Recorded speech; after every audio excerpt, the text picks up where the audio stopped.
다 찾으셨어요? 네, 요한복음 4장 21절부터 26절까지 같은 목소리를 읽습니다. 시작. 예수께서 이르시되 여자여 내 말을 믿으라. 이 산에서도 말고 예루살렘에서도 말고 너희가 아버지께 예배할 때가 이르리라.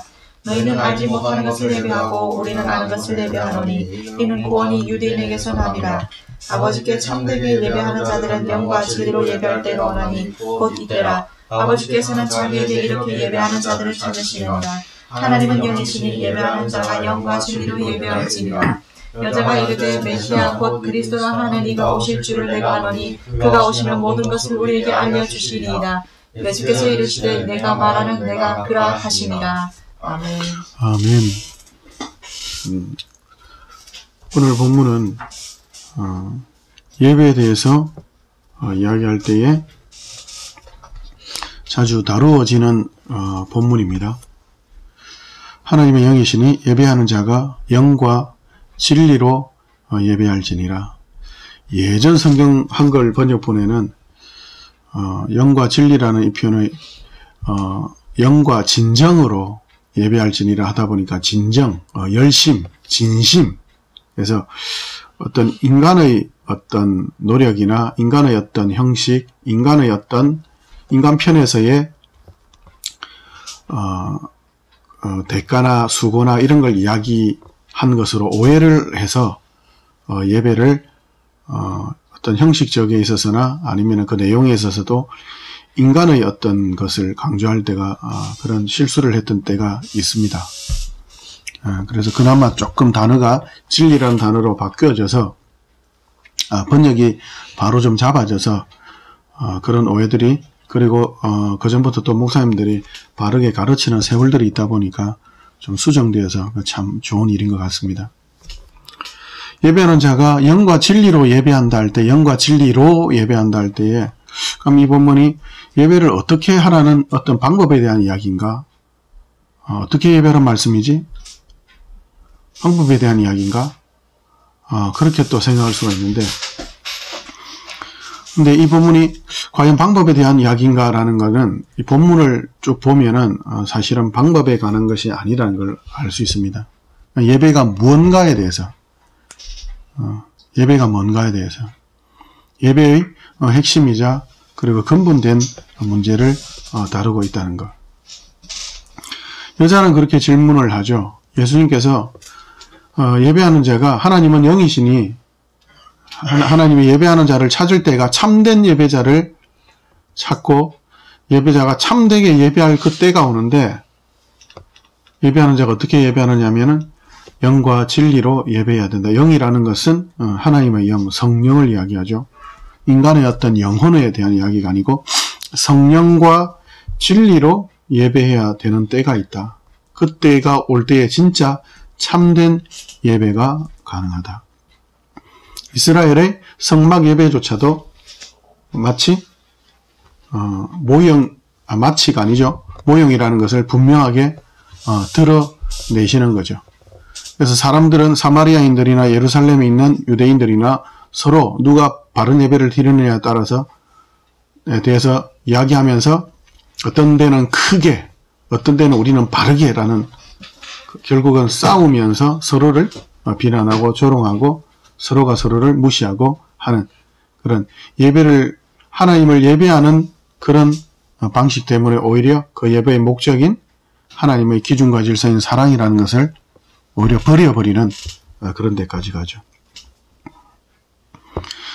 예수님의 질문에 대해서 대답에 대해서 사마리아 여인이 이렇게 이야기하죠. 메시아가 오시면 그거 가능하대요. 메시아가 오시면 다 알려준대요. 근데 예수님께서 16절에 뭐라 하죠? 내가 그다 이야기하죠. 메시아. 근데 가만히 보면 메시아를 기다리는데 메시아를 하나님으로는 기다리지 않는다는 걸 여기서는 분명히 보여지죠. 물론 사마리아 여인뿐만 아니라 그 당시 모든 유대인들, 랍비를 비롯한 예수님의 12제자들조차도 예수님을 하나님으로까지는 몰랐었죠. 그들에게 계시는 하셨지만 설마 정말 인간의 논리나 인간의 체계로서는 이해가 안 되는 성육신 사건이라든지 예수님 하나님께서 사람의 몸을 입는다든지 이런 것들은 그게 어떤 인간의 어떤 논리로 볼 때는 뭐 잠깐 빌린다 이런 개념으로는 이해하는데, 그러다 보니까 예수님의 성육신에 대해서 인간들이 마음대로 이렇게 저렇게 판단하는 경우들이 있고 해서 또 이단으로까지 번져가는데, 그렇게 인간의 편에서 이해를 하다 보니까 예배에 대해서나 하나님의 구원의 계획과 뜻에 대해서도 인간의 논리나 인간의 경험으로 자꾸 판단하려고 하는 경향이 많습니다. 그러다 보니까 예배가 뭔가 할 때에 주로 초점 맞추는 게 예배를 어떻게 드릴 것인가, 그리고 예배 형식에 있어서, 그리고 그 내용의 구성이 어떻게 되는가, 설교하고 찬송하고 찬양대는 있어야 되나 없어야 되나, 악기는 어떻게 해야 되나, 뭐 대표기도는 어떻게 해야 되나, 뭐 등등 이렇게 쭉 이런 내용, 그리고 그 구성, 구조, 거기에 초점을 두는 경향이 참 많이 있습니다. 그래서 오늘 좀 더 예배 본질에 대해서 같이 좀 하나씩, 오늘은 좀 간단하게, 다음 주부터는 강론에 대해서, 기도에 대해서, 찬양에 대해서, 헌금에 대해서나 성찬, 성례, 그 다음에 예배와 관련한 교회에서의 그런 직분들, 그렇게 해서 쭉 하나씩 조금 살펴보고, 오늘은 간략하게 그 전반적인 본질에 대해서 먼저 좀 살펴보겠습니다. 일단 우리가 예배하면 형식적으로 눈에 띄는 것들을 먼저 보게 되죠. 그래서 형식이 중요하죠. 우리도 개혁주의의 모범을 따라서 형식을 갖추고 예배를 드리는데 형식이 왜 중요합니까? 예배에서 형식이 왜 중요하죠? 그 형식은 뭐를 담고 있죠? 내용을 담고 있죠. 그렇기 때문에 그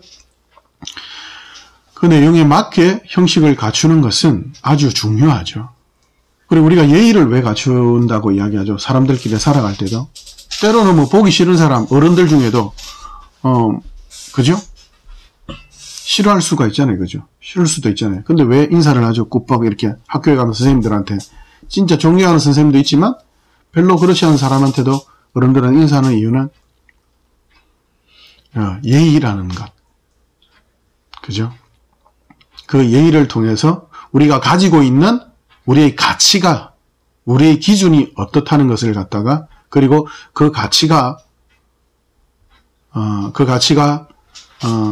아주 무가치하거나 아니면은 값싸게 취급받는 것을 원하지 않죠. 그래서 그 사람과의 어떤 관계가 좀 안 좋다 하더라도 우리가 예의를 갖추는 것은 나라는 가치, 나라는 존재, 우리 인생이라는 나라는 가치가 그 사람이 싫지만 그래도 내가 예의를 갖추는 것은 나의 가치를 어떻게 해요? 하찮게 여기지 않도록 하는 그런 애씀이 있는 거죠. 그래서 형식이나 예의나 이런 것들이 중요하죠. 우리 지금 강례상이 아직은 갖추어지지 않은데 강례상에 강론하는 그 자리에 아무나 막 그냥 예배 중에 막 뛰어 올라간다든지, 그리고 찬양 시간에 막 갑자기, 그죠? 큰 스피커로 딴 음악을 튼다든지, 그렇게 해서는 당연히 곤란하겠죠. 우리가 드리는 예배의 이 내용, 무엇보다 예배의 대상자인 하나님, 그리고 그 예배의 대상자이신 하나님의 은혜로 부르심 받은 예배자, 그 중요한 만남, 그리고 지난주에도 좀 다루었던 천상의 예배와 지상의 예배가 같이, 그래서 새하늘 새 땅을 향하여서 마치 이중창으로 맞은편에서 찬양하면은, 지금 우리 이 편에서 찬양하면 저 편에서 마주 찬양하는 그 찬양의 하모니를 이어서 그 찬양이, 그 방향이 새하늘 새 땅을 완성하시는 하나님을 바라보는 그런 하모니를 이루는 것처럼 이 예배는 또 마찬가지로 이 예배는 예배의 통로를 통해서 세상을 인정하지 않는다 하더라도 이 예배를 통해서 하나님께서 내가 세상을 어떻게 다스리고 있는지, 내가 세상을 어떻게 다스려 갈지, 세상에 어떤 저주와 심판이, 세상의 모습이 어떨지를 드러내시는 거죠. 하나님의 하나님 되심과 하나님 나라와 새하늘 새 땅의 그 영광과 소망과 기대를, 그리고 성도의 어떠함과 교회의 어떠함과 교회의 정체성과 교회의 소망과 교회의 위로와 교회의 영광스러움을, 그리고 세상의 저주받은 심판과 그 형편과 그들이 어떻게 멸망받을지에 대한 세상이 더 위대하고 더 놀랍고 더 주도적인 것 같지만 실제로는 교회가 더 영광스럽고 세상은 결국 멸망 중에 있다는 이 사실을 예배 중에 하나님께서 드러내시죠. 그래서 예배는 신앙적으로 뿐만 아니라 전우주적인 역사적으로 영광스럽고 실제적으로 이 예배가 세상 그 어떤 유엔회의나 그 어떤 안보리 회의보다 더 하나님의 계획과 하나님의 역사가 실제로 발현되고 있는, 실제로 이루어져 가고 있는 걸 우리 눈으로 직접 확인하는, 우리의 감각으로, 우리의 기대로 직접 확인하는 그런 현장인 겁니다. 형식이 가치를 담고 있기 때문에, 내용을 담고 있기 때문에 아주 중요합니다. 근데 그 형식이라는 것이, 그 예의라는 것이, 그 틀이라는 것이, 어떤 구조라는 것이 그저 그것으로만 가능한가? 그것으로만 갖추어지면 찬송이 있고, 말씀 강론이 있고, 기도가 있고, 헌금이 있고, 그런 축도가 있으면 그러면 예배인가? 단순히 그렇지 않다는 건 알죠. 그죠? 뭐가 있어야 되죠? 그저 건성으로 그냥 찬송하고, 그저 그냥 있는 돈 그냥 주머니에 쑥 꺼내가지고 헌금하고, 기도도 그냥 대충 생각나는 대로, 설교도 그냥 대충 시간에 맞추어서, 그게 아니라 뭐가 있어야 되죠? 거기에 우리 마음의 중심이, 찬송 부를 때 그 가사에 우리 마음이 동의를 하면서 집중을 하고 우리 의지적으로 하나님 찬송하고 우리 목소리를 내어서, 다른 사람 여러 명, 한 100명 있으면 내 하나 주면 찬송 안 해도 괜찮으니까 그냥 입만 뻥긋뻥긋 한다든지 그러면 안 되죠. 그 말씀을, 설교를 들을 때도 그 말씀에 대해서 집중하고 졸지 않도록, 집중한다면 아멘으로 예 하나님 제가 그걸 믿습니다라고 설교도 인도하는 거죠. 그러면 그 말씀을 저도 믿습니다 하고 아멘으로 화답해야죠. 기도도 마찬가지로 대표 기도를 인도할 때에 그에 대해서 아멘으로. 그죠? 그리고 하나님의 은혜를 바라는 마음으로 하나님이 전부이신 걸 소망하며 하나님 오늘 저에게 말씀해 주십시오라는 순종하는 자세가 그 마음 중심이 있어야 되겠죠. 마음 중심. 예전에는 그런 것들이 많았어요. 어떤 형식과 마음을 중요시하면서 뭐 예배 드리기 내 자리, 내가 예배하는 자리에 딱 내가 정해놓고, 자기 정해놓고 예배 2시간 전에 막 와가지고 딴 사람이 앉을까봐. 예. 그리고 뭐 봉사를 한다면 막 교사를 한 20년은 그래도 끝까지 해야지. 20년을 끝까지 채운다든지. 그 엄청난 열심을 가지고, 예, 엄청난 열심을 가지고, 그 마음으로, 자기 마음을, 진심을 다해서, 열심을 다해서, 내 마음과 뜻과 정성을, 목숨을 다해서 내 중심을 하나님께 보여드립니다. 라고. 그랬던 경우도 많아요. 내 마음 중심, 내 열심, 내 진심, 내 헌신. 그게 그렇게 내 마음으로, 내 열정으로 드리면 그럼 그게 바른 예배입니까? 내 진심과 내 열정은 왜곡될 수가 있죠. 내 진심과 내 열정은 그게 기준과 질서를 벗어나 버리게 되면 그건 뭐가 되죠? 고집이 되고 다른 사람을 죽이게 되는 무기가 될 수 있습니다. 한때 성령의 은사를 많이 사모하던 사람들이 있었어요. 성령의 은사를 오해했기 때문에 방언, 예언, 신유, 사람을 고치는 은사, 지금도 여전히 어느 정도 일부는 있습니다. 그러나 그것이 성령의 열매를 드러내는가로 확인되지 않는다면 그것들은 다 뭐가 되죠? 강도의 손에 들린 칼하고 똑같죠.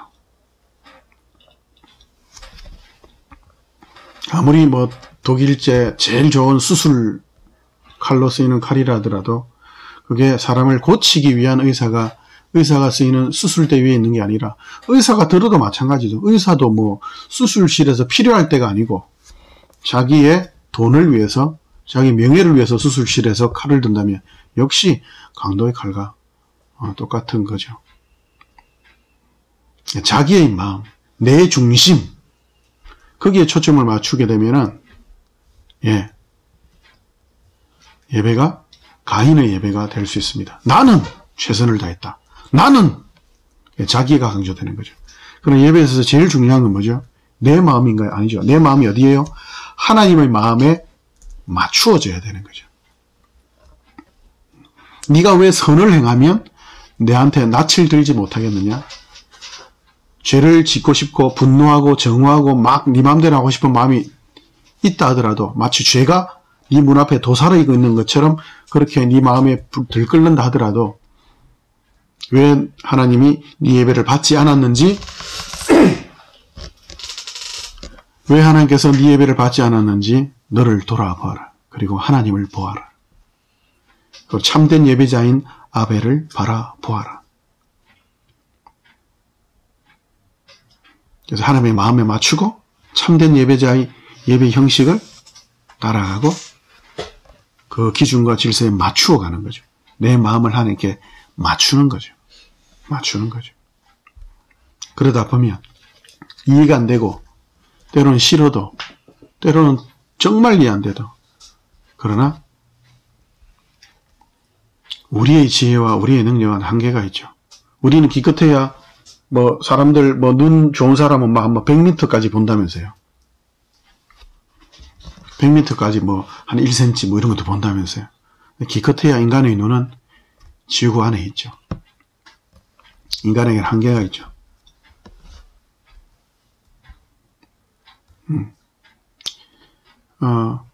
인간의 모습에는 아무리 최선을 다한다 하지만 결국 그것이 어떻게 된다고요? 결국 예수 믿지 않는 모든 사람들의 인생은 결국 뭐로 끝나요? 죽음으로 끝나요. 아무리 잘 살고 5년 뒤를 계획하고 뭐 투자를 하고 뭘 하다니 결국은 뭐예요? 먼 미래에 있는 죽음을 볼 수 있는 제대로 정면으로 마주설 수 있는 인간은 아무도 없는 거죠. 결국 자신의 마음이나 자신의 신념이나 자신의 의지를 따라서가 아니라 하나님의 마음에 맞추는 하나님의 중심에 맞추는 그럼 어떻게 돼야 되겠습니까? 하나님 마음에 어떻게 맞출 수 있습니까? 하나님 뭘 좋아할지 하나님 뭘 싫어하는지 하나님 뜻이 뭐고 계획이 뭔지 어떻게 할 수 있죠? 방법이 있죠. 하나님께서 그 약속의 말씀으로 주신 성경이 있죠. 하나님이 어떤 분이신지 너무 많죠. 그래서 매일매일 성경 읽으라고 하는 건데 오늘 대표적으로 그 대표적인 한 구절을 한번 찾아볼게요. 출애굽기 34장으로 가봅시다. 출애굽기 34장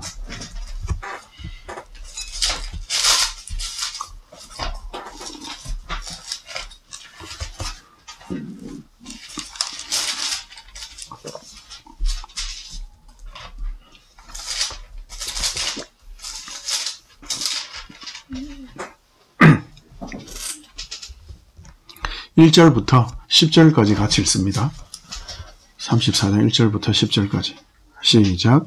여호와께서 모세에게 이르시되 너는 돌판 둘을 처음 것과 같이 다듬어 만들라. 내가 깨뜨린 처음 판에 있던 말을 내가 그 판에 쓰리니 아침까지 준비하고 아침에 시내산에 올라와 산 꼭대기에서 내게 보이되 아무도 너와 함께 오르지 말며 온 산에 아무도 나타나지 못하게 하고 양과 소도 산 앞에서 먹지 못하게 하라. 모세가 돌판 둘을 처음 것과 같이 깎아 만들고 아침에 일찍 일어나 그 두 돌판을 손에 들고 여호와의 명령대로 시내산에 올라가니 여호와께서 구름 가운데 강림하사 그와 함께 거기 서서 여호와의 이름을 선포하실 때 여호와께서 그의 앞으로 지나가시며 선포하시되 여호와라 여호와라 자비롭고 은혜롭고 노하기를 더디하고 인자와 진실이 많은 하나님이라. 인자를 천대까지 베풀며 악과 과실을 죄를 용서하리라. 그러나 벌을 면제하지는 아니하고 아버지의 악행을 자신 청사대까지 봉하리라. 모세가 급히 땅에 엎드려 경배하며 이르되 주여 내가 주께 은총을 듣거든 원하건대 주는 우리와 동행하옵소서. 이는 목이 뻣뻣한 백성이니이다. 우리의 악과 죄를 사하시고 우리를 주의 기업으로 삼소서. 여호와께서 이르시되 보라 내가 언약을 세우리니 곧 내가 아직 온 땅 아무 국민에게도 행하지 아니한 이적을 너희 전체 백성 앞에 행할 것이라. 내가 머무는 나라 백성이 다 여호와의 행하심을 보리니 내가 너를 위하여 행할 일이 두려운 것임이니라. 아멘. 이스라엘 백성을 모세를 위하여 행하실 놀라운 일, 두려운 일, 그게 뭘까요? 지금 우리가 예배 가운데 이 본문을 다루고 있는데 이 본문에는 배경이 좀 있습니다. 모세엘에 올라와서 하나님을 다시 만나고 하는데 앞에 읽어보면 10계명의 돌판을 처음에는 하나님께서 직접 돌판도 준비하시고 그 돌판 위에 직접 이렇게 글을 써서 주세요. 근데 두 번째는 보니까 뭐라 되어 있어요? 모세 보고 깎아서 가져오라고 이야기하시죠.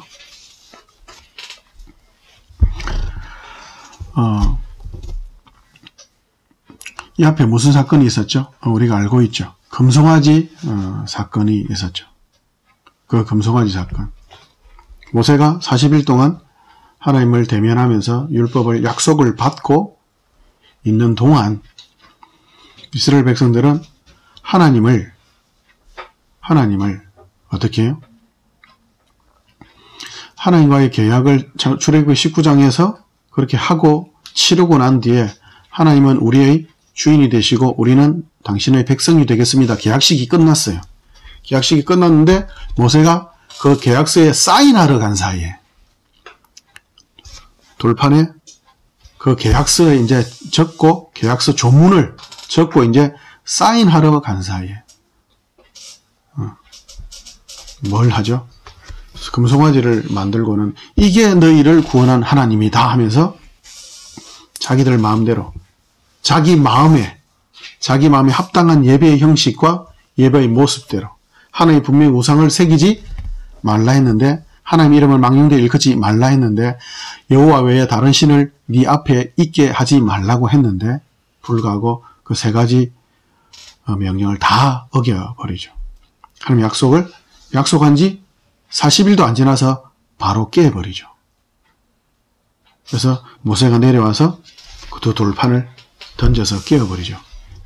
보여주죠. 이 약속을 너희들이 깨었다라고.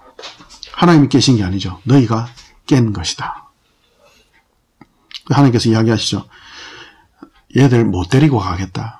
그전에는 또 뭐라고 이야기하시냐면 내가 이 이스라엘 백성이 너무나 완악하고 악하고 못되니까 못돼 처먹었으니까 내가 얘들 다 멸망시켜버리고 어차피 얘들 자기 죄들 가운데서는 죽어서 지옥 갈 수밖에 없는데 내가 구원해서 인도하는데 다 죽여버리고 너를 통해서 내가 아브라함이 자식이 없었는데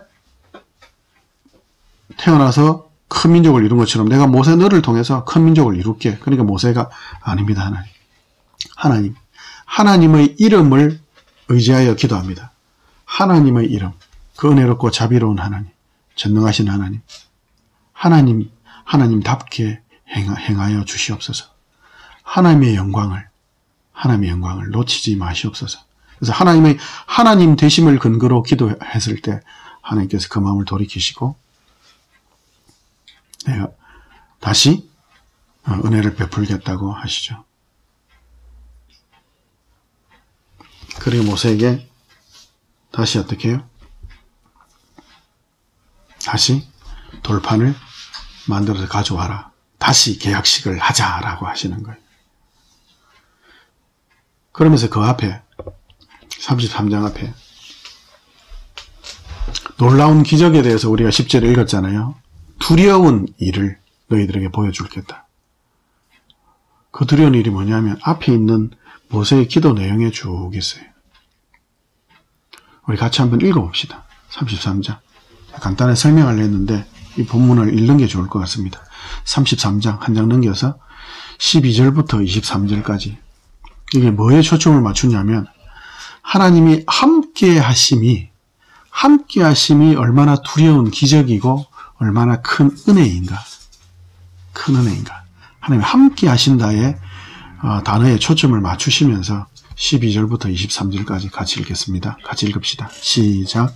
모세가 여호와께 아뢰되 보시옵소서 주께서 내게 이 백성을 인도하여 올라가라 하시면서 나와 함께 보낼 자를 내게 지시하지 아니하시나이다.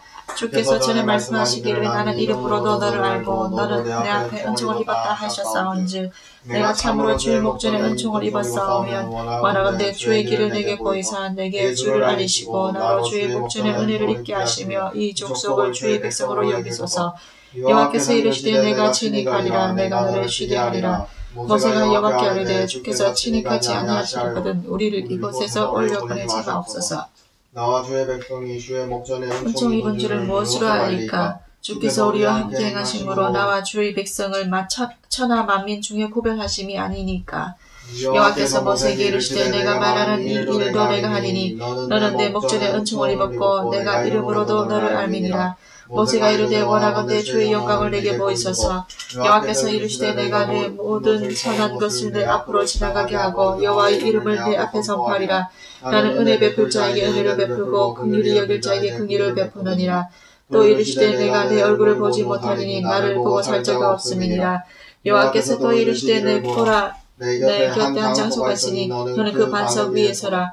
내 영광이 지나갈 때에 내가 너를 반석 틈에 두고 내가 지나도록 내 손으로 너를 덮었다가 손을 거두리니 내가 내 등을 볼 것이요 얼굴은 보지 못하리라. 아멘. 아멘. 뭐를 위해서 간구하죠? 하나님 함께 하시지 않으면 아무것도 아닙니다. 함께 하는 것이 뭐라고요? 거기 보면은 이스라엘을 구분한 표시가 뭐라고요? 하나님이 함께 하시는 거예요.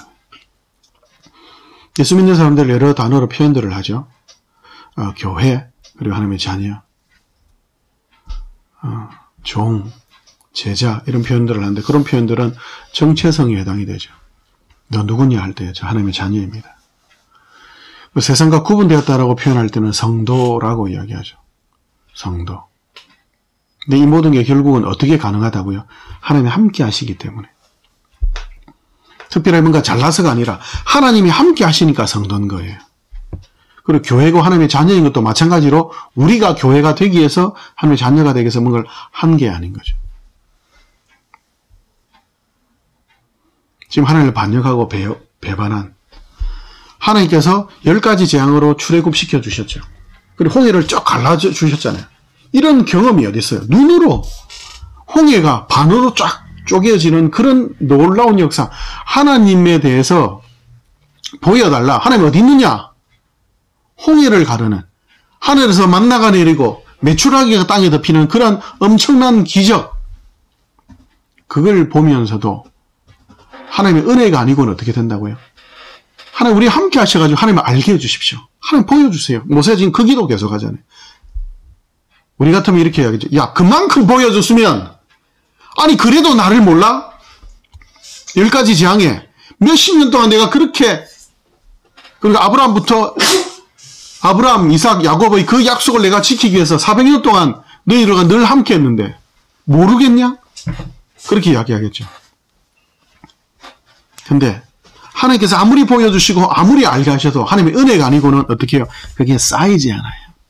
성경을 아무리 읽어도 아무리 똑똑한 IQ 300짜리가 읽어도 하나님의 은혜가 아니고는 그 성경이 이해가 안 돼요. 그 성경이 나를 잘하게 하지를 못해요. 하나님 우리와 함께 하지 아니하시면 설교를 아무리 들어도 찬송을 아무리 해도 헌금을 아무리 해도 아무 소용이 없어요. 하나님 우리와 함께 하시지 아니하시면 하나님 우리와 함께 하심으로 하나님 우리와 세상이 구별된 것을 우리도 알고 세상도 압니다. 우리는 예배할 수 없는 자입니다. 예배 형식, 예배자의 자세, 어떤 중심, 그게 중요한 거예요. 예배에서 제일 중요한 건 누구에게 예배하느냐. 그 예배를 받으시는 하나님이 우리와 함께 하시느냐. 그게 하나님 아무것도 없는 거죠. 그 하나님이 누구신가를 알아야 여호와라 여호와라 자비롭고 은혜롭고 노하기를 더디하며 인자와 진실이 많은 하나님이라. 그 하나님을 근거로 해서 그 하나님이 누구신가?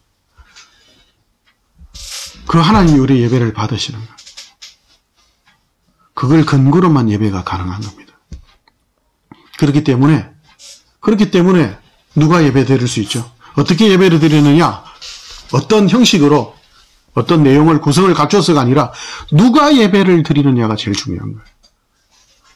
물론 그보다 더 중요한 건 누구에게 예배를 드리느냐죠. 누구에게 누가 예배를 드리느냐, 이게 핵심인 거예요. 누구에게 누가. 누구예요? 전능하신 창조주 하나님 앞에 유일하신 하나님, 유일한 신,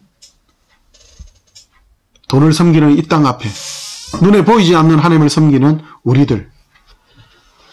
세상은 조롱하겠지만 그러나 유일한 창조주 하나님께만 예배할 수 있죠. 누가 예배할 수 있느냐? 거룩한 하나님 앞에 예배할 수 있는 자. 성령과 진리로 어떻게 예배할 수 있죠? 죄인들에게, 죄화물로 죽은 시체인 죄인들이 어떻게 할 수 있죠? 오직 성령이 너희에게 임하시면 너희가 예루살렘과 온 유대와 사마리아 땅끝까지 이르러 내 증인이 되리라. 성령이 함께 하시면이죠. 함께 하시면.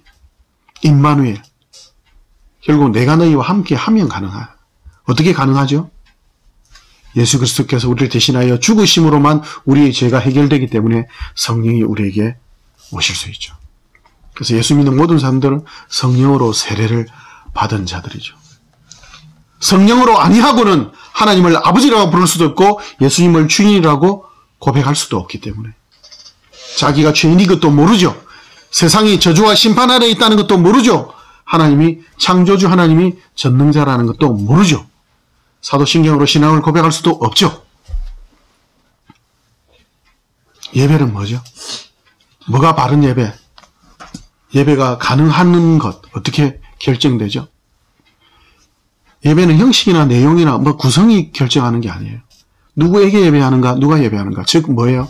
예배는 관계가 결정하는 거예요. 예배 형식도 내용도 관계가 결정하는 거예요.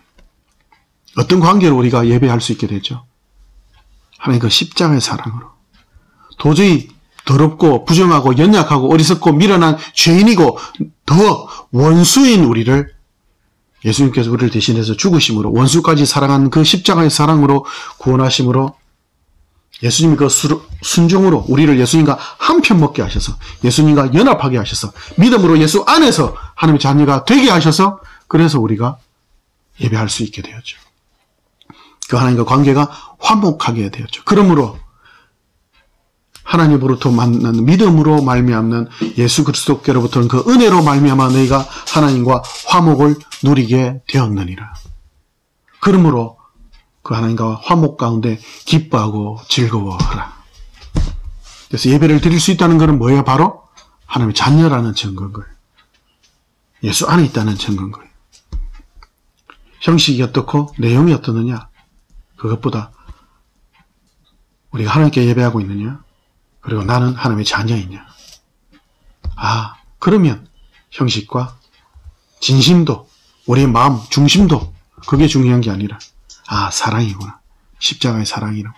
그 사랑을 알고 그 하나님을 알고 하나님이 어떤 분이신지 은혜있고 자비롭고 노하기를 더디하며 인자와 진실이 많은 창조주 주님이시구나. 그렇구나. 나는 하나님이 아니고는 구원받을 수 없는 죄인이구나. 나는 정말 수에 칠 가치도 없는 안개와 같은 인생이구나. 무능한 인간이구나. 그러나 하나님께서 그 은혜로 나를 자녀 삼아 주셨구나. 아, 나 하나님의 자녀구나. 영광스러운 자녀구나. 교회구나. 세상은 아, 점점 멸망해 가고 있구나. 장차 저주와 심판을 결국 마침내 지옥에 다 들어갈 심판 아래 있구나. 세상이 추구하는 돈, 명예, 권력 다 사라지는구나. 뭘 기대하고 뭘 소망하지? 아, 새하늘과 새 땅을 소망하며 하나님의 그 은혜, 약속, 우리 주 예수께서 다시 오실 것, 그것 소망하며 살아야 되는구나. 헛된 것, 그거 버리고 아, 영원한 것, 영생, 오직 성령과 진리로 예배하는 삶을 하루하루 살아가야 되겠구나. 예배 가운데서 그걸 우리가 충만히 받고 누리고 그런 관계로 교제하는 거죠.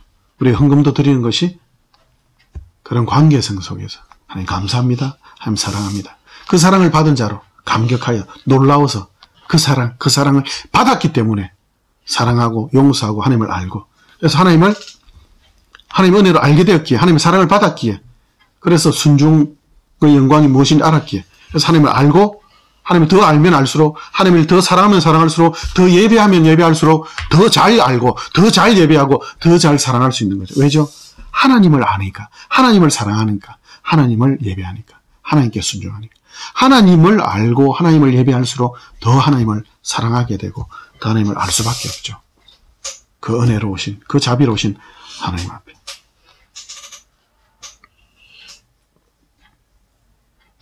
또 예배 가운데 한 청년이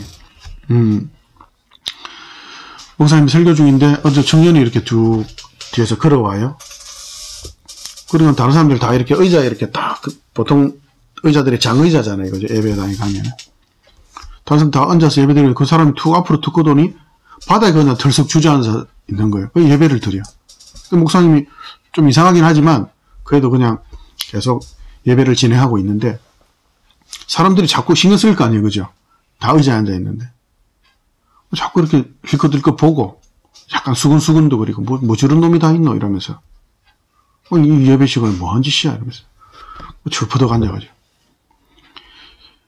그때 그 교회에 나이 드신 장로님 한 분이 조용히 일어나가지고 성경책을 읽고 조용히 일어나 그 청년 옆에 가가지고 자기도 그냥 덜푸덕 주저앉아가지고 거기서 이제 예배를 드리기 시작해. 그 후에 이제 교인들이 조용해졌죠. 그러니 다시 예배에 집중하고 말씀에 집중하고 예배 형식 중요하죠. 우리 마음가짐도 중요하죠. 그리고 저러면 안 돼. 이래야 돼. 이런 판단도 중요하죠. 분별이 있어야 되죠.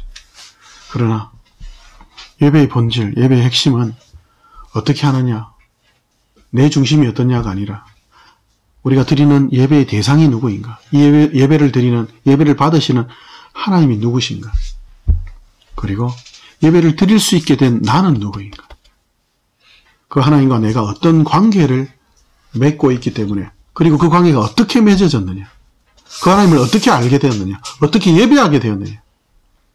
하나님을 몰라서 돌멩이에다가 쇠붙이에다가 절하던, 그리고 돈에다가 명예에다가 권력에다가 헛된 것에 절하던 그런 헛된 예배자의 삶을 살았던 그 인생을 불쌍히 여기셔서 예수 그리스도의 십자가의 사랑을 구원해 주신 그 하나님의 사랑으로 자녀된 그 관계, 그 은혜의 관계를 안다면 우리 같이 모여있는 여기 식구들 어떻게 그 형제가 와가서 그 철퍼덕 앉은 그 형제도 뭔 거예요? 하나님의 은혜의 사랑으로 노하기를 더디하시는 그 자비롭고 은혜로우신 하나님의 자녀인 것.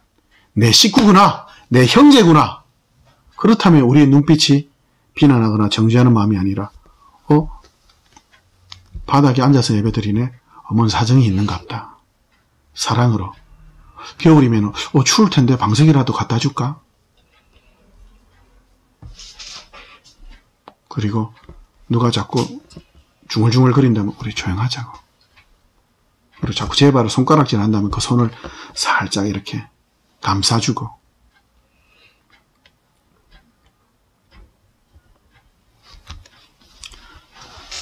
예배를 통해서 하나님께서 하나님의 하나님 되심과 인간의 우리의 형편과 우리의 존재, 우리의 정체성, 어떤 사랑을 받은 자인가, 그리고 세상은 지금 어떻게 멸망을 향해 흘러가고 있는가, 우리의 소망과 기대는 무엇이어야 되는가, 그것을 날마다 알고 더 알고 사랑을 입은 자로 사랑하며 섬기며 사는 이 인생이 가장 복되고 즐거운 인생이구나. 다른 헛된 것 구하지 않고 하나님 앞에 예배할 수 있게 되었다는 이 은혜, 이 감격 가지고, 그렇지, 예배, 나는 예배자지. 예배가 뭐죠? 예의를 갖추어 하나님께 두렵고 떨림으로, 이 두려운 일을 뭐죠? 하나님이 함께 하신 그 현장, 그 가장 공식적이며 대표적이며 선언적이며 전우주적인 선포가 일어나는, 하나님은 창조주시다, 주인이시다, 하나님은 전부시다. 그러므로 오직 하나님께만 경배하고 다만 그를 섬길지어다. 그 예수님의 선포 앞에 우리도 역시 예 하나님, 다만 하나님만 섬기고 예배하겠습니다. 하나님만 기대하고 소망하겠습니다. 이 예배의 삶을 이 시간뿐만 아니라 하루하루 그리고 우리 같이 계속 그 임마누엘의 영광을, 예배의 영광을, 예배의 대상, 유일한 대상이신 하나님을 알고 사랑하고 그 하나님께 순종하는 이 영광을 예배자로 계속 같이 누려갑시다. 우리 같이 기도합시다. 하나님, 예배할 수 있게 되었다는 것, 하나님 앞에 설 수 있다는 것, 감히 하나님과 함께 할 수 있다는 그것이 예배의 본질이고 얼마나 큰 은혜의 영광인 것을, 예배를 드리면 드릴수록, 하나님을 알면 알수록, 하나님을 사랑하고 하나님께 순종하면 할수록 더 풍성하게 알고 더 사랑하게 되고 더 순종하게 되는 줄로 압니다. 하나님, 우리의 고집을 꺾어주시고 우리의 완악함을 꺾어주셔서 임마누엘의 영광을, 임마누엘의 소망을 더 바라보며 그렇게 예배하며 예배 안에서 한 식구된 믿음의 형제 자매들을 사랑하며 섬기며 그렇게 잘 자라가도록, 또 이 세상을 바라보며 정죄하는 것이 아니라 멸망 중에 있는 하나님의 진노와 심판 아래에 있는 이 세상을 불쌍히 여기는 마음으로 하나님 이 땅을 불쌍히 여기며 기도하며 오래 참고 온유하며 절제하며 사랑과 희락과 화평으로 하나님의 자녀답게 거룩한 인생을 하루하루 잘 누리며 이루어가도록 인도하여 주옵소서. 하나님 기뻐하시는 예수 그리스도의 장성한 분량까지 자라게 하실 하나님을 기대하며 걸어가게 하옵소서. 마침내 끝까지 승리하게 하실 하나님을 찬양하며 우리 주 예수님 이름으로 기도합니다. 아멘.